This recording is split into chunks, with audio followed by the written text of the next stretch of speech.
This program is possible by the support and prayers of partners and well-wishers of Jesus Redeems Ministries. कम से कम तेरे पति में तो अकल होनी चाहिए। तेरी सास जो है ना। बस करो माँ। तुम्हारी बेटी का खून यानी खून, और तुम्हारी बहू का खून वो क्या पानी है? हाँ, ऐसे क्या देख रही हो? आपकी बेटी शादी के बाद जब किसी और के घर में जाती है तो प्रभु आपके घर में एक और बेटी लाते हैं। बेटी की तरह उससे प्यार करें, अपनी सास को अपनी माँ जैसा प्यार दो। यही बात तो पवित्र शास्त्र में कही गई है। अगर ये प्रेम भाव ना रहे तो परिवार में किसी भी प्रकार की समस्या नहीं आएगी। आप हमेशा खुश रह सकते हैं।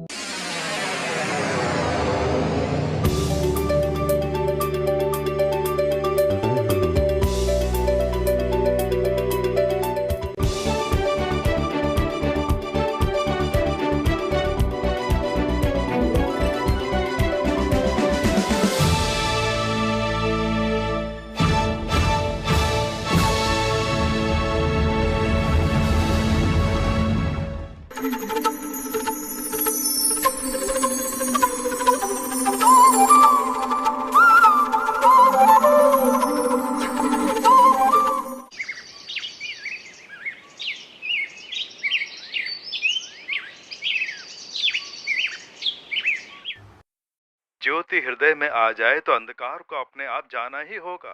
यीशु यानी ज्योति को यदि आपने जीवन में स्थान दे दिया। दरवाजा कौन खटखटा रहा है?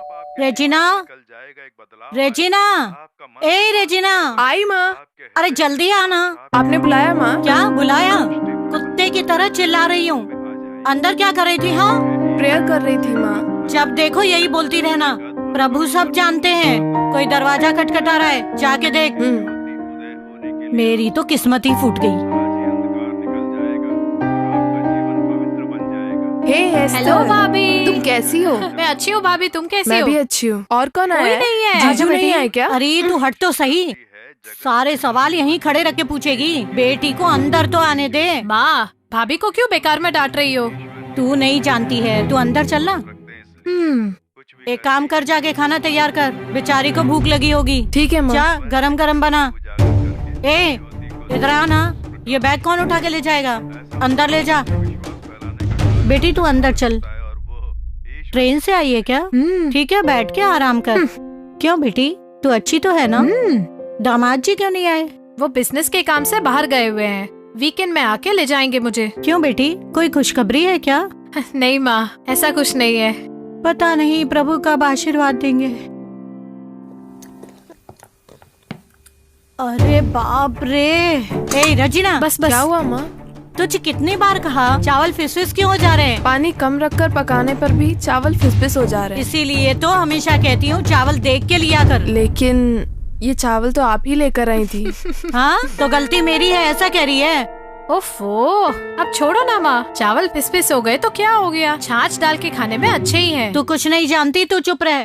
और तू क्या देख रही है? जाके अचार लेकर आ। ठीक है माँ।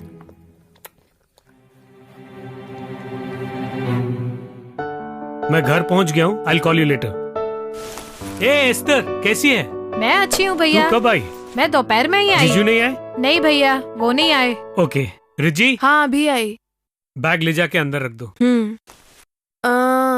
बाथरूम का बल्ब फ्यूज हो गया है। आते हुए लेकर आने के लिए कहा था। लेकर भूल आए? गया। Sorry Riji, I was very busy. क्या रे, अभी अभी तो अंदर आया है और इतने में तू शुरू हो गई। ये लाए क्या, वो लाए क्या?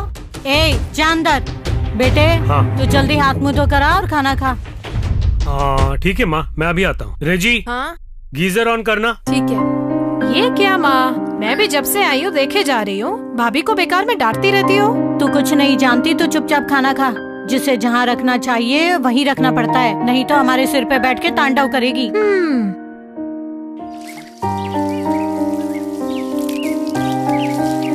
भैया। बोलो एस्तर। ये क्या भैया, माँ भाभी को डांटती ही रहती है और तुम चुपचाप रहते हो। एस्तर, ये सास बहू का झगड़ा इंडिया पाकिस्तान की तरह है, कभी नहीं सुलझेगा। इसलिए बीच में नहीं पड़ना चाहिए, क्योंकि बात करना वेस्ट है। लेकिन तुम भाभी का थोड़ा सपोर्ट तो कर सकते हो ना। कर सकता हूँ, उसके लिए प्रार्थना कर सकता हूँ। चल चल के कॉफी पीते हैं, ठीक है? ठीक है। भाभी, आओ एस्तर। मैं तुमसे एक बात पूछूं? हाँ पूछो ना। If you don't mind. पूछना। कुछ नहीं, जब से मैं आई हूँ देखे जा रही हूँ माँ का व्यवहार तुम्हारे साथ थोड़ा गुस्से वाला नहीं है? ऐसा कुछ भी नहीं है। लेकिन मुझे तो ऐसा नहीं लग रहा। मुझे क्या हुआ, मैं तो यहाँ बहुत खुश हूँ। नहीं, मुझे सच सच बताओ ना भाभी। इसमें सच सच बताने का क्या है? जब मैं शादी करके यहाँ आ रही थी तो मुझे मेरी माँ ने बाइबल की एक बात बताई, जैसे रूत नाओमी की बहू बनकर रही वैसे ही मुझे रहना है, और मैं वैसे ही रह रही हूँ। लेकिन माँ तुम्हारे साथ जो कर रही है वो उनकी उम्र हो गई है, मेरी माँ की तरह है। तुम चिंता मत करो, I'll take care, okay? Don't worry.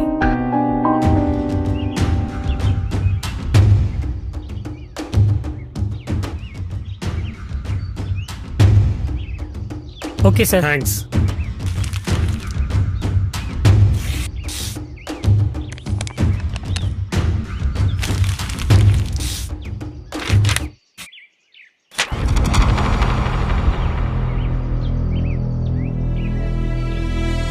चाय बहुत अच्छी बनी ये है। सब क्या है? जीजू ने डाइवोर्स नोटिस भेजा है। What's going on?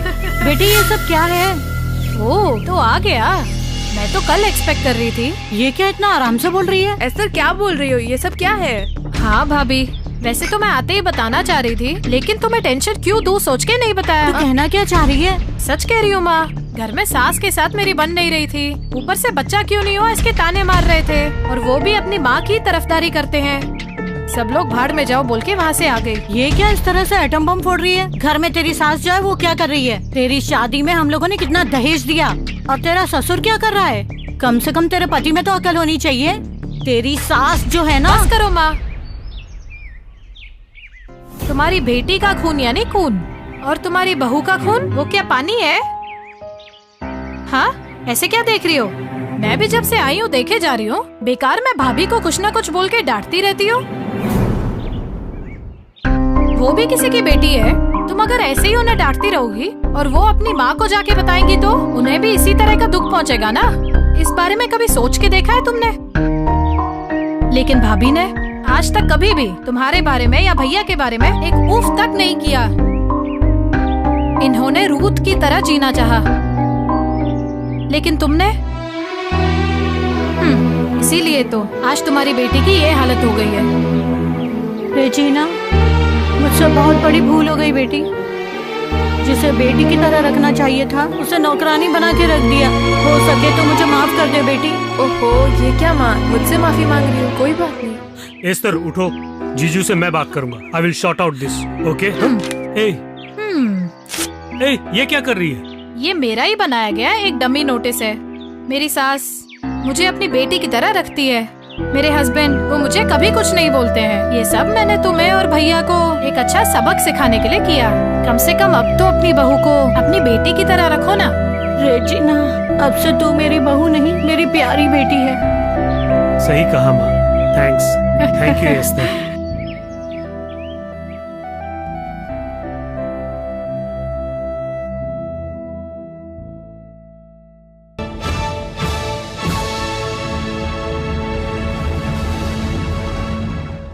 मेरे प्रिय मित्रों, यीशु मसीह के नाम से आपका हार्दिक स्वागत है।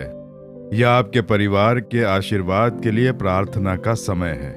अपने परिवार के हर सदस्य को टीवी के सामने बुलाएं, छोटे बच्चे और बड़े सबको बुलाकर बैठाएं। आपके पूरे परिवार के आशीर्वाद के लिए मैं प्रार्थना करूंगा। प्रभु आपके परिवार की रक्षा करके आशीष देकर मार्गदर्शन करेंगे। इस हफ्ते आपकी आवश्यकता क्या है, उस आवश्यकता की पूर्ति हो, बीमारियां दूर हो जाएं, परिवार में सुख शांति आशीष छाई रहनी चाहिए ना, उसके लिए मैं प्रार्थना करूंगा। ये क्या, प्रार्थना तो करते रहते हैं, लेकिन घर में फिर भी कुछ भी ठीक नहीं। न सास बात करती है, न बहू बात करती है, दोनों मुंह फुलाए रहते हैं। परिवार की शांति छिन गई है ऐसा बोलना चाह रहे हैं। ये सब ठीक हो जाएगा। परिवार में कई बार ऐसा होता है, लेकिन जब वचनों को स्थान देते हैं तो सब ठीक हो जाता है। हमारे प्रार्थना करने पर सब ठीक हो जाएगा। सब आएं, आके बैठो। प्रार्थना करने से पहले कुछ वचन देखते हैं। एक परिवार में जैसे पति पत्नी का महत्व होता है, वैसे ही सास और बहू का भी होता है ना? वैसे तो ससुर के कारण घर में समस्याएं नहीं आती, पर कई घरों में आती हैं। लेकिन सास और बहू की समस्याएं ज्यादा होती हैं। ये केवल इंडिया में ही नहीं। एक बार सिंगापुर गया था, वहां परिवारों के लिए सभा हुई थी, उसमें जब मैं बोल रहा था तो अंग्रेजी में वहां पे ट्रांसलेट किया जा रहा था। चीन का एक भाई सेवक वहां पर बैठा हुआ था, कहा कि हमारे चीन के परिवारों में भी यही समस्या है। उसने बताया कि सास और बहू के बीच कितनी प्रॉब्लम्स हैं। तो ऐसा बहुत सी जगहों पर है, लेकिन पवित्र शास्त्र में सास और बहू कैसे रहें उसके लिए एक पूरा इतिहास है, रूत का इतिहास। ये नाओमी रूत की एक सच्ची घटना है। नाओमी सास है, रूत बहू। इस सास का बेटा गुजर जाता है, उसकी बहू विधवा हो जाती है। वो एक दूसरे देश में थे। जब नाओमी ने कहा तो अपने देश में रह, मैं अपने देश जा रही हूं, तो बहू ने कहा नहीं, मेरी सास अनाथ की तरह अकेली पड़ गई है। इस रूत ने मैं अकेली रहकर अपना जीवन देख लूंगी ऐसा न कहकर, मेरी सास मेरी माँ की तरह है, तो मैं अकेली नहीं छोड़ सकती कहकर मैं भी तुम्हारे साथ चलूंगी। ऐसा बोलकर वो कहती है, तेरे लोग मेरे लोग होंगे, तेरा परमेश्वर मेरा परमेश्वर। रूत की पुस्तक पहले अध्याय के 16वें वचन में ये बात कही गई है। रूत कितनी गुणवती स्त्री है देखिए। अपनी सास के साथ जाने पर उसे कोई लाभ नहीं होगा, उसका बेटा मर चुका है। अब सास के साथ जाकर मेरे भविष्य का क्या होगा ये सोचे बिना मेरी सास को तकलीफ नहीं होनी चाहिए। पति भी नहीं है, बेटा भी मर गया, एकदम अनाथ की तरह है। अब मैं ही इनका सहारा हूं बोलकर एक बेटी जैसे अपनी माँ की देखभाल करती है, ठीक वैसे ही वो आई। और देखिए, नाओमी ने भी अपनी बहू को बेटी कह के बुलाकर अपनी भलाइयां खोजी, ऐसा बाइबल में लिखा है। इसलिए सास और बहू का संबंध कैसा होना चाहिए उसके लिए इस इतिहास को पढ़ें। मेरे प्रिय मित्रों, जैसे बहू बेटियां कहते हैं ना, बहू बेटी, एक और बेटी। आपकी बेटी शादी के बाद जब किसी और के घर में जाती है तो प्रभु आपके घर में एक और बेटी लाते हैं। बेटी की तरह उससे प्यार करें, अपनी सास को अपनी माँ जैसा प्यार दो। यही बात तो पवित्र शास्त्र में कही गई है। अगर ये प्रेम भाव ना रहे तो परिवार में किसी भी प्रकार की समस्या नहीं आएगी। आप हमेशा खुश रह सकते हैं। वो मेरी प्यारी सासू माँ हैं, वो मेरी माँ के समान हैं। अपनी माँ की तरह प्रेम से उनकी देखभाल करूंगी। बहू ऐसा कहे, वो मेरी बेटी है, प्रभु ने मुझे एक और बेटी दी है। जब ऐसे प्रेम रखेंगे तो समस्या आएगी ही नहीं। कई परिवारों में ऐसी समस्याएं होती हैं, इसलिए आदमी तकलीफ उठाता है। एक बार चेन्नई में हर महीने सिनेमा में काम करने वाले लोगों की एक सभा होती है। उसमें जब मैं जाता हूं तो प्रचार करता हूं। एक बार परिवारों के लिए मैंने प्रचार किया, सास बहू इन दोनों की नोक झोंक के बारे में बताकर मैंने प्रचार पूरा किया। तभी एक माँ आई, वो रेगुलर इस सभा में आती हैं। वो माँ अपने पोते पोती को साथ में लाती है। उनके बारे में जब मैंने पूछा तो बताया कि इन्होंने बहुत फिल्मों में काम किया है। माँ के किरदार में वो बहुत ही फेमस हैं, तमिल तेलुगु इन भाषाओं में वो बहुत फेमस हैं। रेगुलर सभा में आती हैं, नाती पोतियों को लाती हैं, बहू को भी साथ में लाती। प्रचार पूरा होते ही वो अपनी बहू को लेकर आई। बहू पोते पोती को साथ में लेकर आई। मुझसे कहा, भैया आपने प्रचार किया कि सास और बहू को किस प्रकार रहना चाहिए। ये मेरी बहू है और ये मेरे पोते पोतियां हैं। मैं अपनी बहू से अपनी बेटी की तरह प्यार करती हूँ और बहू मुझे अपनी माँ की तरह संभालती है। हमारे बीच कभी भी कोई लड़ाई नहीं, कोई झगड़ा नहीं, कभी चिड़चिड़ापन नहीं। वो अपनी बहू को साथ लाकर बता रही हैं कि मैं ये बात कहीं भी बोल सकती हूँ क्योंकि हम लोग इतने खुश हैं। इस प्रकार प्रसन्नता से कहा, और यही है जो कार्य प्रभु को पसंद है। आप अपने घर की बहू को क्या नौकरानी समझते हैं? मेरी बच्ची मेरी बहू है, उसका यहाँ पूरा अधिकार है, ये परिवार उसका परिवार ऐसा बोल के उसे सौंपा है। सोच कर देखिए, थोड़ा सा फर्क दिखेगा। वो भी ना हो ऐसा प्रभु से मेल मिलाप करें। और बहू अपनी सास के साथ कैसा बर्ताव करती है, अपनी माँ की तरह प्यार करती है कि ये मेरी माँ है। इस घर में प्रभु ने मुझे माँ बाप दिए हैं, वैसा ही प्यार करती हैं। क्या थोड़ा सा फर्क दिखाई देता है? प्रभु से मेल मिलाप करें। हे प्रभु, यही मेरे माँ और बाप हैं। सास कहे, यही मेरी बेटी है, प्रभु ने मुझे बेटी के रूप में दी है। ऐसे प्यार करके उनसे प्यार जता कर देखिए, कितनी समस्याएं सुलझ जाएंगी। घर में बहुत बड़ी सुख शांति छा जाएगी। एक दूसरे से चिढ़ना, आपस में बात नहीं करना, ये सब कुछ नहीं रहेगा।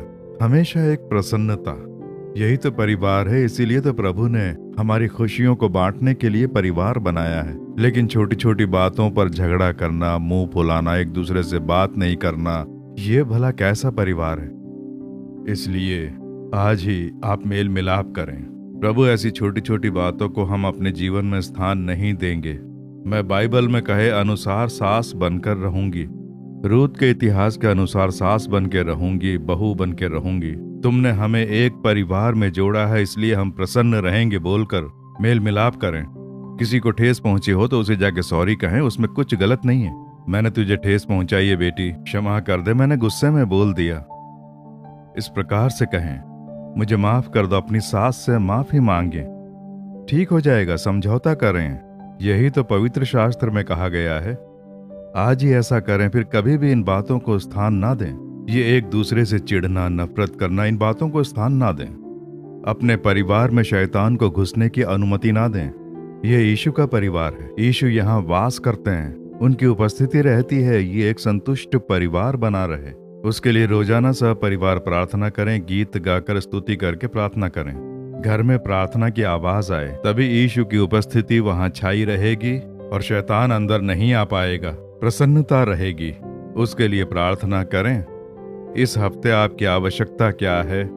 कर्ज की समस्या दूर हो, बिजनेस को आशीष मिले, कार्य सफल हो, सबके लिए प्रार्थना करेंगे। बच्चों के एग्जाम आ रहे हैं, सबके लिए प्रार्थना करेंगे। प्रभु चमत्कार करेंगे, आप डरें नहीं।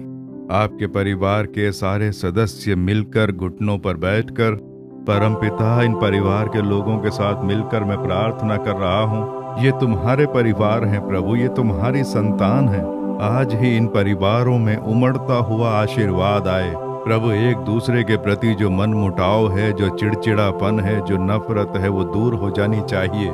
इन बच्चों के मन में शांति, प्रसन्नता और संतुष्टि छा जाए। एक दूसरे को क्षमा करने के लिए प्रेम से भरा हुआ हृदय इन्हें प्रदान करो। सास और बहू के हृदयों में प्रेम और आशीर्वाद छा जाना चाहिए। प्रभु इन्हें छूने के लिए तुम्हारी स्तुति हो। इस हफ्ते की इनकी क्या आवश्यकता है उसकी पूर्ति करो। कर्ज की समस्या दूर करके पैसों की आवश्यकता पूरी करो। इसके लिए एक चमत्कार करो। एग्जाम में बच्चों को जय दिलाकर आशीर्वाद दो। नौकरी के मार्ग खोल कर दो। संतान सुख के लिए आशीष दो। जिस कार्य के लिए प्रार्थना कर रहे हैं उसमें चमत्कार होना चाहिए। इन परिवारों से बीमारियां और आक्रोश यीशु के नाम से दूर हो जाएं। ये परिवार तुम्हारी देखभाल में रहें, शैतान अंदर न घुस पाए, वैसे रक्षा करके आशीष देकर चलाओ। हर एक को यीशु के नाम से मैं आशीष देता हूँ। छोटे बच्चों को आशीष दो, अच्छे स्वास्थ्य के साथ पालन पोषण हो। पढ़ने वाले बच्चों का ज्ञान बढ़ाकर आशीष दो, पढ़ाई में उन्नत बनाकर आगे बढ़ाओ। बूढ़े माँ बाप को आशीष देकर, अच्छा स्वास्थ्य देकर उनकी रक्षा करो। माता पिता को आशीष दो, उनके काम को आशीष दो, इनकी कमाई को आशीष दो, सारी समस्याएं दूर हो जाएं। आज से ही आशीर्वाद प्राप्त हो। यीशु के नाम से चमत्कार करके प्रसन्न करो। इन्हें आशीष देने के लिए स्तुति हो, स्तुति हो, स्तुति हो। यीशु मसीह के नाम से प्रार्थना कर रहे हैं परम पिता। आमीन, आमीन। मेरे प्रिय मित्रों, प्रभु ने आपके परिवार को आशीर्वाद दे दिया। बाइबल के वचनों को हमेशा अपने मन में बसा लें। वो वचन आपके जीवन में कार्य करते रहें। वचन अनुसार जीने के लिए समर्पित हो जाएं। आप हमेशा प्रसन्न रह पाएंगे। ये मन मुटाव, एक दूसरे से चिढ़ना, इन सबको स्थान ना दें। तुरंत मेल मिलाप कर लें। प्रभु आशीष देंगे। हम आपके परिवारों के लिए रोजाना प्रार्थना करते हैं। आप भी प्रार्थना करें, आपके घर में एक भी भलाई की कमी ना हो, वैसे प्रभु आपको आशीष देंगे। यीशु के नाम से आमीन, आमीन। For further details and prayer support, contact Jesus Redeems Ministries, Nalu Mavadi, Tuticorin District, 628-211. Our phone number 04639 220022. info@jesusredeems.org. God bless you.